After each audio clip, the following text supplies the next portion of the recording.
one of the things that we found that was lacking specific to the Canadian marketplace is research. When I started with Roku almost 4 years ago, there wasn't a lot that we had to base our audiences on. So Canada is usually either rolled up in a North American number or it hasn't yet been studied.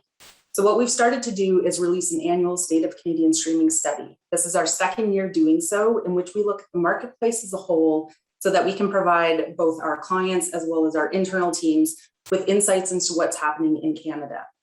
If we look at some of the results from the study, I think a lot of people would be surprised at the audiences and the size that we're talking about of the Canadian marketplace and those who are streaming. One stat to call out is that 77% of Canadians stream TV entertainment each month. Overall, we're seeing large growth that's happening within the streaming environment in the Canadian marketplace.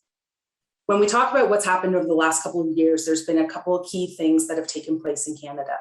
We look back to 2020, we saw that there were a lot of new SVOD, so subscription video on demand services that entered the Canadian marketplace, such as Disney+. But the other thing that happened, which we're all living through, is the pandemic. And so that has really had an impact on the ad-supported content that's available, so the AVOD content that's available within streaming. Three main factors we're finding is driving this interest in ad-supported streaming in Canada. So the first is costs. Overall, Canadians are just looking at how to reevaluate where they can trim their expenses. And so an easy way to do that is looking at cutting cable. So we're seeing that people are looking to cut their cable to save their costs. And so therefore they're looking to consume content in different ways. Ad-supported content provides that value. And so we find that consumers appreciate the value exchange that comes with ad-supported content. So they're going to get free content in return for light advertising. For us, we're talking about half the ad load of traditional linear television. And the third is diversity. There's a lot of choice, a lot of channels out there offering ad-supported content. And so consumers can get caught up on familiar programs that they're used to, or they can look for something new and different, and even live programming is available. Overall, it creates an opportunity for marketers to reach these new audiences that we're finding within the ad-supported space. So Christina, it creates new opportunities and challenges for advertisers where they're shifting their dollars to AVOD, where it really didn't exist a couple of years ago. How is that transition going, and what's the role of Roku in making that happen? Yeah, it's a fundamental shift that we're seeing from a marketplace perspective overall, and a growing audience that can no longer be reached through traditional television. So if we take this back to when we were kids and we wanted to watch our favorite program, say a cartoon on Saturday morning, you needed to be in front of your TV at the exact time. So let's say 10 a.m. on a Saturday morning on the right channel, or you simply missed the show and didn't have a chance to catch up. From a marketer's perspective, it made sense to place your advertising by station and by program. And tens of millions of dollars have been spent buying media in that fashion and continues to do so. Today, however, viewers have almost unlimited choice available to them. And they're in the driver's seat as to what they want to watch, when, how long, and how they access that content. So marketers need to find these audiences that ensure that they are reaching the right consumer with the right message. Streaming offers the unique opportunity to bridge these two worlds. So it's going to bring the TV and the digital worlds together, as viewers are still watching on the biggest screen in their home, but the delivery of the advertising happens digitally, providing deeper targeting, capabilities, and measurement.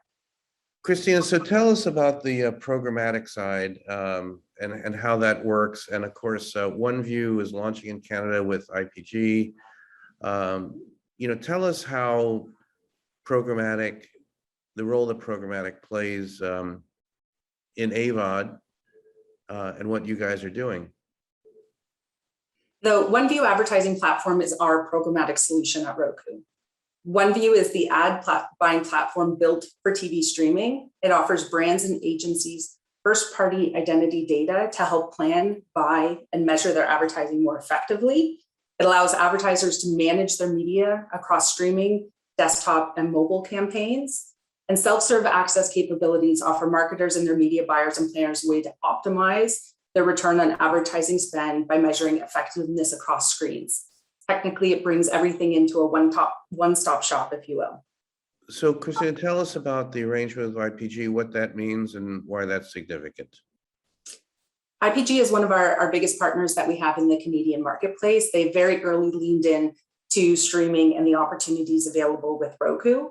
And so through our partnership, we were able to get them up as our first test partner within the Canadian marketplace for one of their advertisers so that they could evaluate the benefits of the OneView platform against their KPIs that they had for that particular advertiser. And we'll have more to talk about that.